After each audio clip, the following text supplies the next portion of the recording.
students, welcome back to another class of physics. We are discussing the chapter magnetic effect of electric current. Okay. Then in our previous classes we discussed about what is magnet and what are the properties of magnet. Hope that you have no doubts about the topic. So കഴിഞ്ഞ ക്ലാസ്സിൽ നമ്മൾ എന്ത് ചെയ്തിട്ടുണ്ടായിരുന്നു മാഗ്നറ്റ്സിന്റെ properties എന്താണെന്നുള്ളതൊക്കെ discuss ചെയ്തു അല്ലേ. So നമ്മൾ പറഞ്ഞു അവിടെ ടു ടൈപ്സ് ഓഫ് മാഗ്നറ്റ്സ് നമ്മൾ കണ്ടു. ഒരെണ്ണം ബാർ മാഗ്നറ്റും മറ്റൊരെണ്ണം ഇലക്ട്രോ മാഗ്നറ്റും അല്ലെ. അതായത് ഇലക്ട്രോ മാഗ്നറ്റ് എന്തായിരുന്നു? അത് നമുക്ക് തന്നെ ഉണ്ടാക്കിയെടുക്കാൻ കഴിയുന്ന ഒരു സോഫ്റ്റ് അയൺ കോറിന്റെ മുകളിലൂടെ നമുക്ക് കോപ്പർ വയർ ചുറ്റി കഴിഞ്ഞാൽ കിട്ടുന്ന ടെമ്പററി മാഗ്നറ്റ് ആണ് ഇത് ഇലക്ട്രോ മാഗ്നറ്റ് എന്ന് പറയുന്നത്. ഇത് നമ്മൾ പിന്നെ ഒരു കാര്യം കണ്ടിട്ടുണ്ടായിരുന്നു. എന്താണിത്? ഈ ഒരു സോഫ്റ്റ് കോറിലൂടെ അതായത് ഇലക്ട്രോ മാഗ്നറ്റിലൂടെ ഇലക്ട്രിസിറ്റി ഫ്ലോ ചെയ്യുമ്പോൾ അതിന് ചുറ്റും എന്തുണ്ടാകുന്നു? അതൊരു മാഗ്നറ്റ് ആകുന്നു, അല്ലെങ്കിൽ അതിന് ചുറ്റും ഒരു മാഗ്നറ്റിക് ഫീൽഡ് നമ്മൾ കണ്ടിട്ടുണ്ടായിരുന്നു അല്ലെ. അതിലൂടെ ഇലക്ട്രിസിറ്റി ഫ്ലോ ചെയ്യുമ്പോൾ അതിലെന്തുണ്ടാകുന്നു? ഒരു മാഗ്നറ്റിക് ഫീൽഡ്, അതൊരു മാഗ്നറ്റ് ആകുന്നു എന്നുള്ളത് കണ്ടു. അപ്പോ ബാർ മാഗ്നറ്റിന്റെ കേസിലാണെങ്കിൽ നമുക്ക് അതിന്റെ പോൾസ് എങ്ങനെയൊക്കെയാണെന്നതൊക്കെ അടയാളപ്പെടുത്തിയിട്ടുണ്ടാവും. അതുപോലെ തന്നെ അതിന് മാഗ്നറ്റിക് എഫക്റ്റ് ഉണ്ടോ ഇല്ല എന്നൊക്കെ അറിയണമെന്നുണ്ടെങ്കിൽ നമുക്ക് എന്ത് ചെയ്താൽ മതി? ഒരു അയൺ ലൈക്ക് സബ്സ്റ്റൻസിനെ അടുത്ത് കൊണ്ടുവന്നാൽ മതി അല്ലെ. അയൺ ലൈക്ക് മെറ്റീരിയലിനെ അടുത്ത് കൊണ്ടുവന്നു കഴിഞ്ഞാൽ നമുക്ക് എന്ത് ചെയ്യാൻ കഴിയും? അതിന്റെ പവർ എത്രത്തോളം, ആ മാഗ്നറ്റിക് ഫീൽഡിന്റെ പവർ എത്രത്തോളം ഉണ്ട് എന്നുള്ളതൊക്കെ അറിയാൻ കഴിയും. ഇനി ഇലക്ട്രോ മാഗ്നറ്റിന്റെ കേസിൽ അത് നമ്മൾ പറഞ്ഞിട്ടുണ്ടായിരുന്ന എന്തായിരുന്നു? ഒരു ടെമ്പററി മാഗ്നറ്റ് ആണ് അല്ലെ. നമ്മളൊരു ടെമ്പററി പർപ്പസിന് വേണ്ടിയിട്ട് ഉപയോഗിക്കുന്ന മാഗ്നറ്റ്സ് ആണ് ഇലക്ട്രോ മാഗ്നറ്റ്സ് എന്ന് പറഞ്ഞു. സോ ഇവയിലൊക്കെ എത്രത്തോളം അവിടെ മാഗ്നറ്റിക് ഫീൽഡ് ഉണ്ട്, അല്ലെങ്കിൽ അവിടെ മാഗ്നറ്റിക് ഫീൽഡ് പ്രസന്റ് ചെയ്തിട്ടുണ്ടോ എന്നുള്ളത് നമുക്ക് അറിയണ്ടേ. അതിനു വേണ്ടിയിട്ട് നമ്മൾ യൂസ് ചെയ്യുന്ന മെത്തേഡ്സിനെ കുറിച്ചിട്ടാണ് ഈ ഒരു ക്ലാസ്സിൽ നമ്മൾ ഡിസ്കസ് ചെയ്യുന്നത്. സോ ആ ഫിഗർ ശ്രദ്ധിക്കൂ. നമുക്കൊരു ഫിഗർ 2.3aയും 2.3bയും കൊടുത്തിട്ടുണ്ട്. ശ്രദ്ധിച്ചോ നിങ്ങള്? ആ രണ്ട് ഫിഗറിൽ എന്താ നിങ്ങൾക്ക് കാണാൻ കഴിയുന്നത്? രണ്ട് കണ്ടക്ടേഴ്സ് കാണാൻ കഴിയുന്നുണ്ട് അല്ലെ. രണ്ട് കണ്ടക്ടേഴ്സ് കൊടുത്തിട്ടുണ്ട്. ഈ കണ്ടക്ടറിന്റെ താഴെയായിട്ട് എന്ത് കൊടുത്തിട്ടുണ്ട്? ഒരു നീഡില്, മാഗ്നറ്റിക് നീഡില് കൊടുത്തിട്ടുണ്ട്. നമ്മൾ മാഗ്നറ്റിക് നീഡിൽ എന്താണ്, അല്ലെങ്കിൽ മാഗ്നറ്റിക് കോമ്പസ് എന്താണെന്നുള്ളതൊക്കെ കഴിഞ്ഞ ക്ലാസ്സിൽ ഡിസ്കസ് ചെയ്തിട്ടുണ്ടായിരുന്നു. എന്തായിരുന്നു അത്? മാഗ്നറ്റിക് ഫീൽഡിന്റെ ഡിറക്ഷൻ കാണിക്കാൻ വേണ്ടിയിട്ട് നമ്മൾ യൂസ് ചെയ്യുന്ന ഉപകരണമാണ് എന്ത്? മാഗ്നറ്റിക് കോമ്പസ് അല്ലെങ്കിൽ മാഗ്നറ്റിക് ഫീൽഡ് എന്ന് പറയുന്നത്. ഇന്നത്തെ ക്ലാസ് നമുക്ക് എന്ത് ചെയ്യാം? ആ രണ്ട് ഫിഗർ വെച്ചിട്ട് അതിന് താഴെയുള്ള ക്വസ്റ്റ്യൻസ് ഒക്കെ ഒന്ന് സോൾവ് ചെയ്ത് നോക്കാം. ഓക്കെ, അപ്പൊ നോക്കൂ, രണ്ട് ഫിഗർ കൊടുത്തിട്ടുണ്ട്, 2.3aയും 2.3bയും. ഇതില് നമുക്ക് രണ്ട് കണ്ടക്ടേഴ്സ് ആണ്. ഈ കണ്ടക്ടേഴ്സിന് താഴെയായിട്ട് എന്ത് ചെയ്തിട്ടുണ്ട്? രണ്ട് നീഡിൽസ്, മാഗ്നറ്റിക് നീഡിൽസ് കൊടുത്തിട്ടുണ്ട്. മാഗ്നറ്റിക് നീഡിൽസിന്റെ ഡയറക്ഷൻസ് ഇവിടെ അടയാളപ്പെടുത്തിയിട്ടുണ്ട്. ഇവിടെ ഇത് രണ്ടും തമ്മിലുള്ള പ്രത്യേകത, അല്ലെങ്കിൽ ഇത് രണ്ടും തമ്മിലുള്ള ഡിഫറൻസ് എന്താണെന്ന് വെച്ച് കഴിഞ്ഞാല്, ഒരെണ്ണത്തില് കറണ്ട് ഫ്ലോ ചെയ്യുന്നത്, അതായത് നമ്മൾ ഈ ഒരു സർക്യൂട്ട് ഇവിടെ ക്ലോസ് ചെയ്ത് കഴിഞ്ഞാൽ, അതായത് സ്വിച്ച് ഓൺ ചെയ്ത് കഴിഞ്ഞാല് ഇവിടെ കറണ്ടിന്റെ ഫ്ലോ എന്ന് പറയുന്നത് നെഗറ്റീവ് ടു പോസിറ്റീവ്. കണ്ടോ? ഇവിടെ നെഗറ്റീവ്, പോസിറ്റീവ്, നെഗറ്റീവ്, പോസിറ്റീവ്. നമ്മൾ എപ്പോഴും സർക്യൂട്ടില് സ്വിച്ച് കണക്ട് ചെയ്യുമ്പോൾ ഈ ഒരു ഓർഡറിലാണ് കണക്ട് ചെയ്യാറുള്ളത്. ഓക്കെ, അപ്പൊ ഇവിടെ സ്വിച്ച് ക്ലോസ് ചെയ്യുമ്പോ, ഈ സർക്യൂട്ട് ക്ലോസ് ചെയ്യുമ്പോൾ കറണ്ടിന്റെ ഫ്ലോ എന്ന് പറയുന്നത് എങ്ങനെയാണ്? ഇങ്ങനെയാണ്. അതിന്റെ A to B ആണ് ഇവിടുത്തെ flow. Okay, flow of current എന്ന് പറയുന്നത്. ഈ ഒരു B 2.3ല് ഈ ഒരു കറണ്ടിന്റെ ഫ്ലോ എന്ന് പറയുന്നത് എങ്ങനെയാ? സർക്യൂട്ട് നമ്മൾ ക്ലോസ് ചെയ്ത് കഴിഞ്ഞാല് നോക്കൂ, B to A ആണ്, തിരിച്ചാണ് അല്ലെ. അതായത് പോസിറ്റീവ് ടു നെഗറ്റീവ് എൻഡിലേക്ക് ആണ് പോകുന്നത്. ഓക്കെ, അപ്പൊ അത് രണ്ടാണ് ഈ രണ്ട് ഫിഗറിന്റെ ഡിഫറൻസ് എന്ന് പറയുന്നത്. ഇനി ഇത് വെച്ചിട്ട് നമുക്ക് എന്ത് ചെയ്യാം? ഈ ഒരു സർക്യൂട്ട് ക്ലോസ് ചെയ്യുമ്പോൾ ഇവിടുത്തെ മാഗ്നറ്റിക് നീഡില് എവിടേക്കാണ് ഡിഫ്ലക്ട് ചെയ്യാനുള്ളതെന്ന് നോക്കാം. ഓക്കെ, ഇതിന്റെ ഡിഫ്ലക്ഷൻ എങ്ങനെയായിരിക്കും നോക്കാം. അപ്പൊ നമ്മൾ കണ്ടു, ഇവിടെ സ്വിച്ച് ക്ലോസ് ചെയ്യുമ്പോൾ, അതായത് സർക്യൂട്ട് ക്ലോസ് ചെയ്യുമ്പോൾ കറണ്ടിന്റെ ഡയറക്ഷൻ എങ്ങനെയാണ്? A to B ആണ് അല്ലെ. എയിൽ നിന്ന് ബിയിലേക്കാണ് കറണ്ടിന്റെ ഫ്ലോ എന്ന് പറയുന്നത്. ദെൻ അവിടത്തെ നീഡിൽ എങ്ങനെയായിരിക്കും ഡിഫ്ലക്ട് ചെയ്യാന്നറിയോ? ഈ ഒരു ഡയറക്ഷനിൽ, അതായത് north to west, east to west ഡയറക്ഷനിലാണ് അത് ഡിഫ്ലക്ട് ചെയ്യാം. അതായത് നമ്മള് ക്ലോക്ക് കറങ്ങുന്ന ഡയറക്ഷന്റെ, ക്ലോക്ക് കറങ്ങുന്നത് എങ്ങനെയാണ്? ഇവിടെ നിന്ന് അല്ലെ, ഇങ്ങനെ ഒരു ഡയറക്ഷനിലാണ് ക്ലോക്ക് കറങ്ങുന്നത്. പക്ഷേ ഇവിടെ ഈ ഒരു നീഡില് ഡിഫ്ലക്ട് ചെയ്യാം ആന്റി ക്ലോക്ക് വൈസ് ആയിട്ടാണ്. Okay, anticlockwise direction എന്ന് പറയുന്നത് ക്ലോക്ക് കറങ്ങുന്ന ആ ഒരു ഡയറക്ഷൻ ഓപ്പോസിറ്റ് ആയിട്ട് അല്ലെ, ഇങ്ങനെ ആകുമ്പോഴാണ് ആന്റി ക്ലോക്ക് വൈസ്. അപ്പൊ നോക്കൂ, ഇങ്ങനെയല്ലേ അത് ഡിഫ്ലക്ട് ചെയ്തിട്ടുള്ളത്, നോർത്ത് ടു വെസ്റ്റ് അല്ലെ, ഇങ്ങോട്ടാണ് അത് ഡിഫ്ലക്ട് ചെയ്തിട്ടുള്ളത്. ആ ഫിഗറിൽ നോക്കിക്കഴിഞ്ഞാൽ മനസ്സിലാവും, ഇവിടെ ഈ ഒരു നീഡിലിന്റെ ഡിഫ്ലക്ഷൻ എന്ന് പറയുന്നത് നോർത്തിൽ നിന്നും വെസ്റ്റിലേക്കാണ്. അതായത് ആന്റി ക്ലോക്ക് വൈസ് ഡയറക്ഷനിലാണ് ഇവിടെ നീഡില് ഡിഫ്ലക്ട് ചെയ്തത്. ഇനി നമുക്ക് 2.3 ബിയുടെ കേസിൽ നോക്കാം എങ്ങനെയായിരിക്കുന്നത്. ഇവിടെ എന്ത് ചെയ്തിട്ടുണ്ട്, നമ്മള് സർക്യൂട്ട് ക്ലോസ് ചെയ്തു. സർക്യൂട്ട് ക്ലോസ് ചെയ്ത് കഴിഞ്ഞാല് ഇവിടെ ഒരു കറണ്ടിന്റെ ഫ്ലോ എന്ന് പറയുന്നത് എപ്പോഴും എങ്ങനെയാണ്, പോസിറ്റീവ് ടു നെഗറ്റീവ് അല്ലെ. അപ്പൊ നോക്കൂ, എങ്ങനെയാണ് ഇവിടെ പോസിറ്റീവിൽ നിന്ന് അത് എന്ത് ചെയ്തിട്ടുണ്ട്, ഈ ഒരു സർക്യൂട്ടിലൂടെ ബിയിൽ നിന്ന് എയിലേക്കാണ് ബിയിൽ നിന്ന് എ എന്നുള്ള ഡയറക്ഷനിലാണ് കറണ്ട് ഫ്ലോ ചെയ്തിട്ടുള്ളത്. കാരണം കറണ്ടിന്റെ ഫ്ലോ എപ്പോഴും പോസിറ്റീവ് എൻഡിൽ നിന്ന് നെഗറ്റീവ് എൻഡിലേക്കായിരിക്കും. ഇനിയിപ്പോ നിങ്ങൾക്ക് എക്സാമ്പിൾ ചോദിക്കുകയാണെങ്കിൽ ഒരു പ്ലെയിൻ സർക്യൂട്ട് തന്നിട്ട് ഈ സർക്യൂട്ടില് കറണ്ടിന്റെ ഫ്ലോ എങ്ങനെയായിരിക്കും എന്ന് ചോദിച്ചാൽ നിങ്ങൾ എങ്ങനെയാ ചെയ്യുക, ഇത് ബാറ്ററി എങ്ങനെയായിരിക്കും കണക്ട് ചെയ്യാന്നുള്ളത് നോക്കുക. ഓക്കെ, അപ്പൊ ബാറ്ററി ഇവിടെ അതായത് പോസിറ്റീവ് ആണല്ലോ ഇവിടെ, അതായത് പോസിറ്റീവ് എൻഡിൽ നിന്ന് നെഗറ്റീവ് എൻഡിലേക്ക് എന്നാണ് അപ്പൊ പറയാം. പോസിറ്റീവ് ഇവിടെ വന്നതെങ്കിൽ പോസിറ്റീവ് ടു നെഗറ്റീവ് ഇങ്ങനെയായിരിക്കും. അപ്പൊ ഈ ഒരു കേസിൽ എങ്ങനെയാണ്, പോസിറ്റീവ് ടു നെഗറ്റീവ് പറയുമ്പോൾ അത് ബി ടു എ ആണല്ലേ കറണ്ടിന്റെ ഫ്ലോ. അങ്ങനെയാണെങ്കിൽ ഇവിടുത്തെ നീഡിൽ എങ്ങനെയായിരിക്കും ഡിഫ്ലക്ട് ചെയ്തിട്ടുണ്ടാവുക, എങ്ങനെയായിരിക്കും, ക്ലോക്ക് വൈസ് ഡയറക്ഷനിലാണ് അല്ലെ. നോക്കൂ, നോർത്ത് ടു ഈസ്റ്റ് ഡയറക്ഷൻ അല്ലെ, ഇതിന്റെ വെസ്റ്റ് ഇതാണ്, ഈസ്റ്റ് നോർത്ത് സൗത്ത്. ഓക്കെ, അപ്പൊ ഡിഫ്ലക്ട് ചെയ്യുമ്പോൾ എങ്ങോട്ടായിരിക്കും, ഇത് ഇങ്ങോട്ടാണ് ഡിഫ്ലക്ട് ചെയ്യുക. ഇങ്ങനെ ഇരിക്കുന്ന ഈ ഒരു നീഡിൽ ഇങ്ങോട്ടാണ് ഡിഫ്ലക്ട് ചെയ്യുന്നത്. ഇവിടെ എങ്ങനെയായിരിക്കും, വെസ്റ്റിലേക്ക് ആന്റി ക്ലോക്ക് വൈസ് ഡയറക്ഷനും ഇവിടെ ക്ലോക്ക് വൈസ് ഡയറക്ഷനിലുമാണ് ഡിഫ്ലക്ട് ചെയ്യുന്നത്. ഇനി ഇത് നോക്കിയിട്ട് നമ്മളോട് ടാബിൾ 2.1ഉം ടാബിൾ 2.2ഉം ഫിൽ ചെയ്യാൻ വേണ്ടി പറഞ്ഞിട്ടുണ്ട്. ഓക്കെ, നമുക്ക് നോക്കാം. അപ്പൊ ടാബിൾ 2.1 നോക്കൂ. ടാബിൾ 2.1ൽ എന്തൊക്കെയാണ് കൊടുത്തിരിക്കുന്നത്, അവിടെ conductor above the magnetic field അല്ലെ. നമ്മുടെ കണ്ടക്ടർ എവിടെയാണ്, ഈ ഒരു മാഗ്നറ്റിക് ഫീൽഡിന്റെ മുകളിൽ വെച്ച് കഴിയുമ്പോഴുള്ള ഈ ഒരു കേസാണ് ഫസ്റ്റത്തെ ടാബിളിൽ പറഞ്ഞിരിക്കുന്നത്. ടാബിൾ 2.1ല് ടാബിൾ 2.2 പറയുന്നത് എന്താന്ന് വെച്ച് കഴിഞ്ഞാല് ഈ ഒരു കണ്ടക്ടർ ഈ ഒരു നീഡിലിന്റെ താഴെ വരുന്ന കേസ്, അതായത് നമ്മുടെ ഈ നീഡിൽ എന്തായിരിക്കും, ഇവിടെ നേരെ ഇതിന് മുകളിലായിട്ട് വെച്ചിരിക്കുന്ന കേസിൽ എങ്ങനെയായിരിക്കും നോക്കുന്നത്. അപ്പൊ നമുക്ക് അത് നെക്സ്റ്റ് ആയിട്ട് ഡിസ്കസ് ചെയ്യാം. ആദ്യം നമുക്ക് ഈ ഒരു ടാബിൾ 2.1 ഡിസ്കസ് ചെയ്യാം. ഓക്കെ, അപ്പൊ അതിൽ എന്തൊക്കെയാ കൊടുത്തിട്ടുള്ളത്, direction of current from A to B ഈ ഒരു ഫിഗറും direction of current from B to A ഈ ഒരു ഫിഗറും തമ്മിലുള്ള പ്രത്യേകതകളാണ് അവിടെ കൊടുത്തിരിക്കുന്നത്. അപ്പൊ അത് ഫിൽ ചെയ്യാം. അവിടെ എന്തൊക്കെയാ പറഞ്ഞിരിക്കുന്നത്, direction of current from A to B എങ്ങനെയായിരിക്കും, അപ്പോ നോർത്ത് ഇവിടെ നീഡിലിന്റെ ഡയറക്ഷൻ എങ്ങനെയായിരിക്കും, നമുക്ക് ഒന്നിലും എഴുതാൻ എന്താണ്, നോർത്ത് ടു വെസ്റ്റ് ഡയറക്ഷനിലാണ് അത് ഡിഫ്ലക്ട് ചെയ്യുക, അല്ലെങ്കിൽ ആന്റി ക്ലോക്ക് വൈസ് ഡയറക്ഷനിൽ അത് അവിടെ ഡിഫ്ലക്ട് ചെയ്യുന്നു എന്നുള്ളത് ഫിൽ ചെയ്ത് കൊടുക്കാം. നെക്സ്റ്റ് നമ്മളോട് ഇവിടെ ചോദിച്ചിരിക്കുന്നത് അല്ലെ, അതായത് direction of current from B to A ആവുന്ന കേസിൽ നീഡിലിന്റെ ഡിറക്ഷൻ എങ്ങനെയായിരിക്കുന്നത് ചോദിച്ചിട്ടുണ്ട്. എന്തെഴുതാം, ക്ലോക്ക് വൈസ് ഡയറക്ഷനിലാണ്. നമ്മുടെ ക്ലോക്കിൽ സൂചി എങ്ങനെ ഇറങ്ങുക, ഇവിടെ നിന്ന് ഇങ്ങോട്ട്, അതായത് അതിനെയാണ് നമ്മുടെ ക്ലോക്ക് വൈസ് ഡയറക്ഷൻ എന്ന് പറയുന്നത്. സോ അവിടെ അതായത് 2.3 ബിയുടെ കേസിൽ എങ്ങനെയാണ്, ബിയിൽ നിന്ന് എയിലേക്ക് കറണ്ട് ഫ്ലോ ചെയ്യുമ്പോൾ നീഡിൽ ഡിഫ്ലക്ട് ചെയ്തത് ക്ലോക്ക് വൈസ് ഡയറക്ഷനിലാണുള്ളത് ഫിൽ ചെയ്ത് കൊടുക്കാം. ഇനി നെക്സ്റ്റ് നമ്മളോട് ചോദിച്ചിരിക്കുന്നത് ഫിഗർ ടാബിൾ 2.2 ആണ്. ഓക്കെ, അതിന്റെ ഫിഗർ നമുക്കൊന്ന് വരച്ചു നോക്കാം. ഇനി ഈ ഒരു കേസ് ഇവിടെ എന്താണ് പ്രത്യേകത, എന്താണ്, ഫിഗർ 1ല് 2ല് എന്താണ്, നീഡില് മാഗ്നറ്റിക് നീഡില് മുകളിലാണ് അല്ലെ, കണ്ടക്ടറിന്റെ മുകളിലായിട്ടാണ് വരുന്നത്. ഇനി നമുക്ക് എന്ത് ചെയ്യാം, ഈ ഒരു സ്വിച്ച് ക്ലോസ് ചെയ്യാം, അതായത് കണ്ടക്ടർ ക്ലോസ് ചെയ്യാം. സ്വിച്ച് ഓൺ ചെയ്യുന്ന സമയത്ത് ഇവിടെ ഉണ്ടാകുന്ന ഫ്ലോ ഓഫ് കറണ്ട് എങ്ങനെയായിരിക്കും, പോസിറ്റീവ് ടു നെഗറ്റീവ് അല്ലെ, പോസിറ്റീവ് എൻഡിൽ നിന്ന് അത് നെഗറ്റീവ് എൻഡിലേക്കാണ് എത്തുന്നത് അല്ലെ. അതായത് കറണ്ടിന്റെ ഡയറക്ഷൻ പറയുന്നത് എ ടു ബി, അതിൽ ചേഞ്ച് ഒന്നുമില്ല.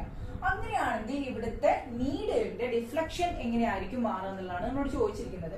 എങ്ങനെയായിരിക്കും അത്, ഇങ്ങോട്ട് കറണ്ട് എ ടു ബി ആണെന്നുണ്ടെങ്കിൽ ഇതിന്റെ ഡയറക്ഷൻ എന്ന് പറയുന്നത് എങ്ങനെയാണെന്നറിയോ, നോർത്ത് ടു ഈസ്റ്റ് ഡയറക്ഷനിലാണ്. നോർത്ത് ടു ഈസ്റ്റ് ഡയറക്ഷൻ അത് ക്ലോക്ക് വൈസ് ആണോ ആന്റി ക്ലോക്ക് വൈസ് ആണോ നോക്കൂ. അപ്പൊ നമ്മൾ നോക്കുക, ക്ലോക്കിന്റെ അതേ ഡയറക്ഷനിലാണ്, ക്ലോക്ക് കറങ്ങുന്ന അതേ ഡയറക്ഷനിലാണോ പോകുന്നത്, അതെ അല്ലെ. അപ്പൊ നമുക്ക് എന്ത് പറയാം, ഇത് ക്ലോക്ക് വൈസ് ഡയറക്ഷനിലാണ് എന്ത് ചെയ്യുന്നത്, ഇവിടെ കറണ്ട് ഫ്ലോ ചെയ്യുന്നത്. ഇതിന്റെ ഫ്ലോ മാഗ്നറ്റിക് ഫീൽഡ് എന്ന് പറയുന്നത് എങ്ങനെയാണ്, ക്ലോക്ക് വൈസ് ഡയറക്ഷനിലാണെന്ന് നമുക്ക് പറയാം. നെക്സ്റ്റ് എന്താ പറഞ്ഞിരിക്കുന്നത്, A to B B to A അല്ലെ. ഈ ഒരു കേസിൽ എങ്ങനെയാണ്, സ്വിച്ച് ഓൺ ചെയ്ത് കഴിഞ്ഞാൽ അത് ബി ടു എ ആണ് കറണ്ടിന്റെ ഫ്ലോ എന്ന് പറയുന്നത്. അങ്ങനെയാണെങ്കിൽ ഇവിടുത്തെ നീഡിൽ എങ്ങോട്ടായിരിക്കും ഡിഫ്ലക്ട് ചെയ്തിരിക്കുക എന്നാണ് ചോദിച്ചിരിക്കുന്നത്. അപ്പൊ എങ്ങനെയായിരിക്കും, ഇവിടുന്ന് നോർത്ത് ടു വെസ്റ്റ് ഡയറക്ഷനിലാണ് ഇവിടെ ഡിഫ്ലക്ട് ചെയ്യുക. Okay, north to west direction, അതായത് ക്ലോക്ക് വൈസ് ആണോ ആന്റി ക്ലോക്ക് വൈസ് ആണോ നോക്കൂ. എങ്ങനെയാ? ക്ലോക്ക് വൈസ് പറയുമ്പോൾ ഇങ്ങോട്ടാണ് അല്ലെ, ആന്റി ക്ലോക്ക് വൈസ് പറഞ്ഞാൽ തിരിച്ച് ആണല്ലോ, തിരിച്ചാണല്ലോ വന്നിരിക്കുന്നത്. അപ്പൊ ഇവിടുത്തെ കേസ് എന്താണ്? ഇത് ആന്റി ക്ലോക്ക് വൈസ് ഡയറക്ഷനിലാണ് അല്ലെ, ആന്റി ക്ലോക്ക് വൈസ് ഡയറക്ഷനിലാണ് ഇത് വരുന്നത്. ഓക്കെ, അപ്പൊ ഒരെണ്ണം ആന്റി ക്ലോക്ക് വൈസും ക്ലോക്ക് വൈസും. നേരത്തെ ഇനി നമുക്ക് കമ്പയർ ചെയ്യാം. ഓക്കെ, നേരത്തെ എങ്ങനെയായിരുന്നു? നീഡിൽ താഴെയായിരുന്നു. അപ്പൊ ഇവിടുത്തെ കേസ് എന്ന് പറയുന്നത് എങ്ങനെയായിരുന്നു? ആന്റി ക്ലോക്ക് വൈസ് ആയിരുന്നു അല്ലെ, അതായത് നീഡിൽ താഴെ വന്നപ്പോ ഇവിടുത്തെ കേസ് ആന്റി ക്ലോക്ക് വൈസ് ആയിരുന്നു. ഇവിടെ എന്തായിരുന്നു? ക്ലോക്ക് വൈസ് ആയിരുന്നു. നീഡില് മുകളിലേക്ക് വന്നപ്പോ അത് തിരിഞ്ഞു പോയത് കണ്ടോ നിങ്ങള്? നീഡില് മുകളിലേക്ക് പോയപ്പോ ഇവിടുത്തെ കേസ് എന്തായി? ആന്റി ക്ലോക്ക് വൈസ് ആയി. ഇവിടെയോ? ഇവിടെ ക്ലോക്ക് വൈസ് ആയി, ഇവിടെ ആന്റി ക്ലോക്ക് വൈസ് ആയി. അപ്പൊ ഇതാ ഒരു ടാബിള് നോക്കുക, ടാബിള് നോക്കിയിട്ട് കമ്പയർ ചെയ്യുമ്പോൾ നമുക്ക് മനസ്സിലാവും. അതായത് എ ടു ബിയിലേക്കാണെന്നുണ്ടെങ്കിൽ, എ ടു ബിക്ക് ആണെന്നുണ്ടെങ്കിൽ പൊതുവെ വരാറുള്ളത് എന്താണ്? എ ടു ബി, അതായത് നീഡില് താഴെയും എ ടു ബിയിലേക്കും ആണെന്നുണ്ടെങ്കിൽ അത് ആന്റി ക്ലോക്ക് വൈസ് ആണ്. എ ടു ബി അത് നീഡില് മുകളിലേക്ക് വരികയാണെന്നുണ്ടെങ്കിൽ എന്താണ്? ക്ലോക്ക് വൈസ് ആണ്. ഇനി ഇവിടുത്തെ കേസ് ബി ടു എ നമ്മുടെ നീഡില് താഴെയാണെന്നുണ്ടെങ്കിൽ അത് clockwise. B to A നമ്മുടെ നീഡിൽ മുകളിൽ വരികയാണെന്നുണ്ടെങ്കിൽ അതെന്താണ്? Anticlockwise. ഈ ഒരു റിലേഷൻ എന്ത് ചെയ്യുക? ഓർത്ത് വെക്കാം. ഓക്കെ, അങ്ങനെയാണെങ്കിൽ നമുക്ക് നെക്സ്റ്റ് കുറച്ച് ക്വസ്റ്റ്യൻസ് കൊടുത്തിട്ടുണ്ട്, അതൊന്നും എന്ത് ചെയ്യാം? ആൻസർ ചെയ്ത് നോക്കാം. What might be the reason for the deflection of magnetic needle? ഈ മാഗ്നറ്റിക് നീഡിലിന്റെ ഡിഫ്ലക്ഷന് കാരണം എന്തായിരിക്കും? എന്തുകൊണ്ടാണ് ഇങ്ങനത്തെ ഇത്തരത്തിലുള്ള ഒരു ഡിഫ്ലക്ഷൻ അവിടെ ഉണ്ടാവാൻ കാരണം എന്തായിരിക്കും എന്ന് ചോദിച്ചിട്ടുണ്ട്. ഓക്കെ, നമ്മളൊരിക്കലും കണ്ടിട്ടുണ്ടായിരുന്നു ഇലക്ട്രോ മാഗ്നറ്റിന്റെ കേസിൽ അവിടെ കറണ്ട് ഫ്ലോ ചെയ്യുമ്പോൾ അതിന് ചുറ്റും ഒരു മാഗ്നറ്റിക് ഫീൽഡ് ഉണ്ടാകുന്നുണ്ട് അല്ലെ, മാഗ്നറ്റിക് ഫീൽഡ് ഉണ്ടാകുന്നത്. അതായത് ഒരു കണ്ടക്ടർ, ആ കണ്ടക്ടറിലൂടെ കറണ്ട് ഫ്ലോ ചെയ്യുമ്പോൾ അവിടെ എന്താ സംഭവിക്കുന്നത്? അവിടെ അതിന് ചുറ്റും ഒരു മാഗ്നറ്റിക് ഫീൽഡ് ഉണ്ടാകുന്നുണ്ട് എന്നുള്ളത് കണ്ടു. ഓക്കെ, മാഗ്നറ്റിക് ഫീൽഡ് ചുറ്റും ഉണ്ടാകുന്നുണ്ട് എന്ന് കണ്ടു. ഓക്കെ, അപ്പോ ഇതുപോലെ തന്നെ നീഡിൽ, മാഗ്നറ്റിക് നീഡിലിന്റെ കേസിലും എന്താണ്? മാഗ്നറ്റിക് നീഡിലിന് ചുറ്റും ഒരു മാഗ്നറ്റിക് ഫീൽഡ് ഉണ്ട്. ഓക്കെ, അപ്പൊ ഈ രണ്ട് ഫീൽഡും, അതായത് ഈ ഒരു കണ്ടക്ടർ, കറണ്ട് ഫ്ലോ ചെയ്യുന്ന ഈ ഒരു കണ്ടക്ടറിന്റെ ചുറ്റും ഒരു ഫീൽഡും, അതുപോലെ തന്നെ ഈ ഒരു മാഗ്നറ്റിക് നീഡിലിന് ചുറ്റും മറ്റൊരു ഫീൽഡും ഉണ്ടാകുകയാണ്. ഈ ഒരു സമയത്ത് ഇവർ രണ്ടും തമ്മിൽ മ്യൂച്വൽ ആക്ഷനിൽ വരിക. ഓക്കെ, ഈ ഫീൽഡും തമ്മിൽ എന്താണ്? ഒരു മ്യൂച്വൽ ആക്ഷൻ വരുന്ന സമയത്താണ് അവിടെ ഒരു നീഡിൽ അവിടെ ഡിഫ്ലക്ട് ചെയ്യുന്നത്. ഓക്കെ, മനസ്സിലായല്ലോ? ആ ഒരു മ്യൂച്വൽ ആക്ഷൻ കൊണ്ടാണ്, രണ്ട് മാഗ്നറ്റിക് ഫീൽഡ്സ് തമ്മിലുള്ള മ്യൂച്വൽ ആക്ഷൻ കൊണ്ടാണ് അവിടെ എന്തുണ്ടായത്? അത്തരത്തിലുള്ള ഒരു മാഗ്നറ്റിക് നീഡിലിന്റെ ഡിഫ്ലക്ഷൻ സംഭവിക്കാൻ കാരണം. ഇനി next, does the deflection depends on the direction of current? ഇനി ഈ ഒരു കറണ്ടിന്റെ ഡിറക്ഷനും ഇതിന്റെ ഡിഫ്ലക്ഷനും തമ്മിൽ എന്തെങ്കിലും ബന്ധമുണ്ടോ എന്ന് നോക്കിയേ. നമുക്ക് നോക്കാം അല്ലെ, എന്താണ് ആ ബന്ധം എന്നുള്ളത് നമുക്ക് നോക്കാം. നീഡിലിന്റെ ഡിഫ്ലക്ഷനിൽ ചേഞ്ച് വരുന്നത് നമ്മൾ കണ്ടു അല്ലെ, എ ടു ബി എന്നുള്ള ഈ ഒരു ഡയറക്ഷനിൽ ഉണ്ടാകുന്ന മാഗ്നറ്റിക് ഡിഫ്ലക്ഷൻ തന്നെ ഈ ഒരു നീഡിലിന്റെ ഡിഫ്ലക്ഷൻ തന്നെയാണ് ബി ടു എയിലാവുമ്പോ. അല്ല, അപ്പൊ എന്താണ്? കറണ്ട് ഫ്ലോയുടെ ഡയറക്ഷൻ ചേഞ്ച് ചെയ്യുമ്പോൾ അവിടെ മാഗ്നറ്റിക് നീഡിലിന്റെ ഡിഫ്ലക്ഷനും ചേഞ്ച് ചെയ്യുന്നുണ്ട്. നമുക്ക് നോക്കാം. ഇവിടെ നോക്കൂ, എ ടു ബി എന്നുള്ള കേസ് പറഞ്ഞു. എ ടു ബി എന്നുള്ള കേസിൽ നമ്മൾ മാഗ്നറ്റ് മുകളിൽ വെച്ചപ്പോ അതിന്റെ ഡിഫ്ലക്ഷൻ എങ്ങനെയായി? ഈ ഒരു ഡയറക്ഷൻ അല്ലെ, ബി ടു എ എന്നുള്ള ഈ ഒരു ഡയറക്ഷൻ പോലെയാണ് ഇവിടെ വന്നത്. ഇവിടെ എ ടു ബി എന്നുള്ള current flow A to B ആവുമ്പോൾ ഇവിടെ അതിന് ഓപ്പോസിറ്റ് ഡയറക്ഷൻ ആയിട്ടാണ് മാഗ്നറ്റ് ഡിഫ്ലക്ട് ചെയ്തത്. ഓക്കെ, ഇവിടെ നോക്കൂ, അങ്ങനെ തന്നെയല്ലേ, ബി ടു എ എന്നുള്ള ഡയറക്ഷനിലാണ് കറണ്ട് ഫ്ലോ ചെയ്യുന്നത്. പക്ഷെ നമ്മുടെ മാഗ്നറ്റിന്റെ ഡിഫ്ലക്ഷൻ എങ്ങനെയാണ് വരുന്നത്? ഇങ്ങോട്ട് അല്ലെ, അതായത് ബി ടു എ ആണെന്നുണ്ടെങ്കിൽ ഇവിടുന്ന് അങ്ങോട്ടാണ് ഡിഫ്ലക്ട് ചെയ്തത്. ഇങ്ങനെയാണ് ഡിഫ്ലക്ട് ചെയ്തത്. കറണ്ട് ഇങ്ങനെ ഫ്ലോ ചെയ്യുമ്പോൾ ഇവിടുന്ന് ഇങ്ങോട്ടാണ് നമ്മുടെ നീഡിൽ ഇങ്ങനെയാണ് ഡിഫ്ലക്ട് ചെയ്തത്. അപ്പൊ എങ്ങനെയാണ്? കറണ്ട് ഫ്ലോക്ക് ഓപ്പോസിറ്റ് ആയിട്ടാണ് എപ്പോഴും നമ്മുടെ നീഡിൽ ഡിഫ്ലക്ട് ചെയ്യുന്നത് നമുക്ക് എഴുതാം. എങ്ങനെയാണ്? കറണ്ട് ഫ്ലോയുടെ it is opposite, deflection of needle is magnetic needle is always opposite to the direction of flow of current അല്ലെ. അപ്പൊ ഇങ്ങനെ ഒരു ഇൻഫ്ലുവൻസിൽ എന്ത് ചെയ്യാം? നമുക്ക് എത്തിച്ചേരാം. ഇനി ഈ ഒരു മാഗ്നറ്റിക് ഫീൽഡ്, ഇപ്പൊ നമ്മൾ എഫക്ട്സ് ഓഫ് ഇലക്ട്രിക് കറണ്ട് ആണല്ലോ അല്ലെ, magnetic effects of electric current ആണ് നമ്മൾ നോക്കിക്കൊണ്ടിരിക്കുന്നത്. അപ്പൊ ഇങ്ങനെ ഇലക്ട്രിസിറ്റിയുടെ മാഗ്നറ്റിക് എഫക്ട്സിനെ കുറിച്ചിട്ടുള്ള ഒരു എക്സ്പെരിമെന്റ്സ് നടത്തിയ സയന്റിസ്റ്റിന്റെ പേരാണ് ഹാൻസ് ക്രിസ്റ്റ്യൻ ഓയിസ്റ്റാഡ്.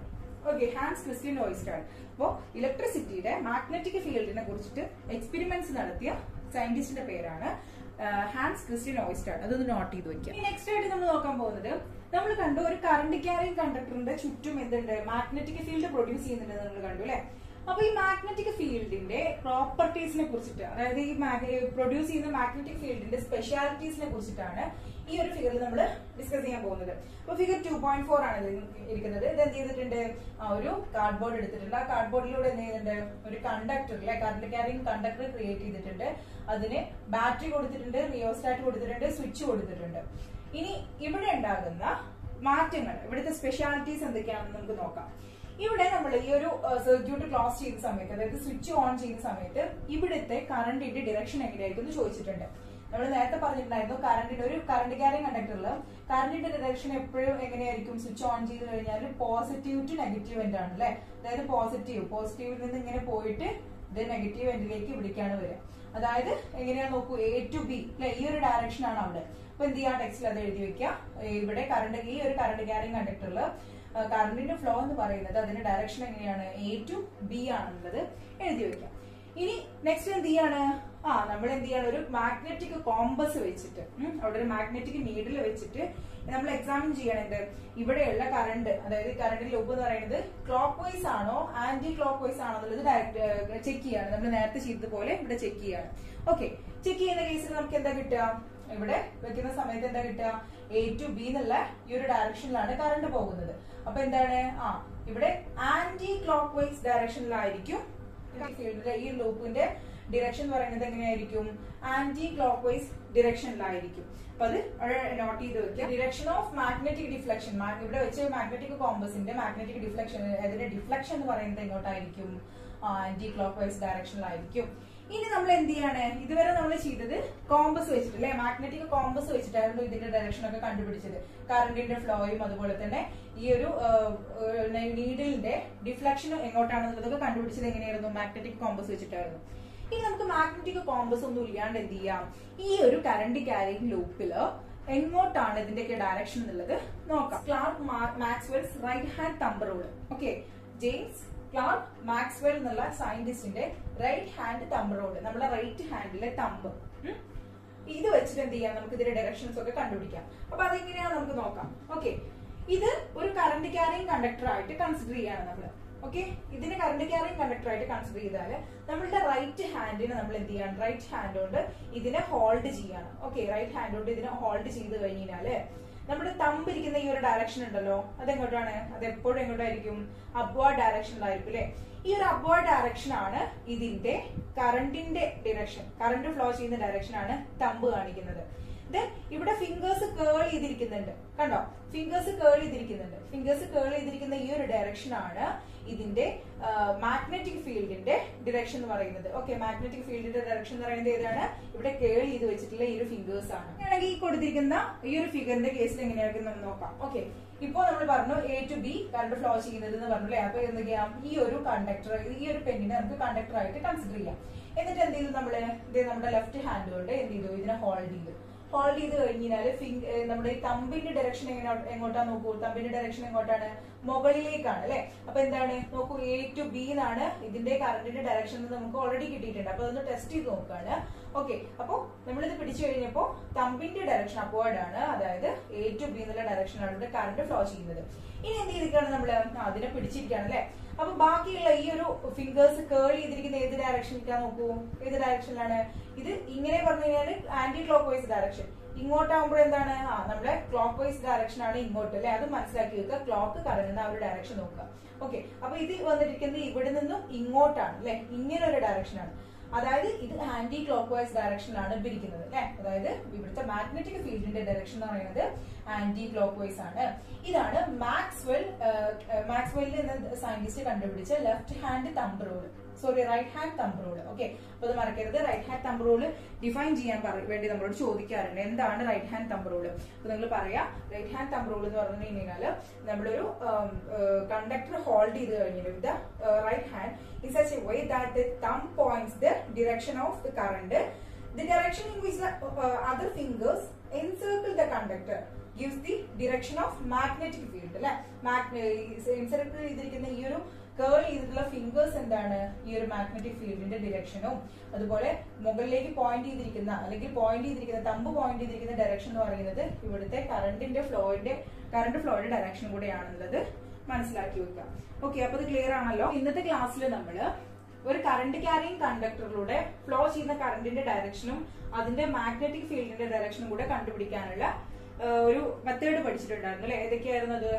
മാക്സ്വെൽ എന്ന സയന്റിസ്റ്റിന്റെ റൈറ്റ് ഹാൻഡ് തമ്പ് റൂള് എന്നുള്ള ഒരു മെത്തേഡ് യൂസ് ചെയ്തിട്ട് നമുക്ക് എന്ത് ചെയ്യാൻ കഴിയും? ഈ രണ്ടിന്റെയും ഡയറക്ഷൻ കണ്ടുപിടിക്കാൻ കഴിയുന്നു കണ്ടു. പിന്നെയോ നമ്മള് ഒരു കറണ്ട് ക്യാരിങ് കണ്ടക്ടറിൽ അതിന്റെ അടുത്ത് മുകൾ ഭാഗത്തായിട്ട് നീഡിൽ വെക്കുമ്പോൾ കോമ്പസ് അതായത് മാഗ്നറ്റിക് നീഡിൽ വെക്കുമ്പോൾ അവിടുത്തെ ഡിഫ്ലക്ഷൻ ഏത് ഡയറക്ഷനിലാണെന്നും കറണ്ട് ക്യാരിങ് കണ്ടക്ടറിന്റെ താഴെ ആ ഒരു നീഡിൽ കൊണ്ടുവന്ന് വെക്കുമ്പോൾ അതിന്റെ ഡിഫ്ലക്ഷൻ എങ്ങോട്ട് ഏത് ഡയറക്ഷനിലായിരിക്കും എന്നുള്ളത് നമ്മൾ കണ്ടില്ലേ? ഒന്ന് ക്ലോക്ക് വൈസും മറ്റൊന്ന് ആന്റി ക്ലോക്ക് വൈസ് ഡയറക്ഷനിലുമായിരുന്നു. അപ്പോ ഈ ഒരു ഫിഗർ എന്തായാലും നിങ്ങൾ മനസ്സിലാക്കി വെക്കണം. അതുപോലെ തന്നെ ആ ഒരു നീഡിൽ ഡിഫ്ലക്ഷൻ എങ്ങനെയായിരിക്കുന്നതും ഒന്ന് മനസ്സിലാക്കി വെക്കുക. അപ്പൊ ഇന്നത്തെ ക്ലാസ്സിൽ ഇത്രയേ ഉള്ളൂ. So thank you for watching.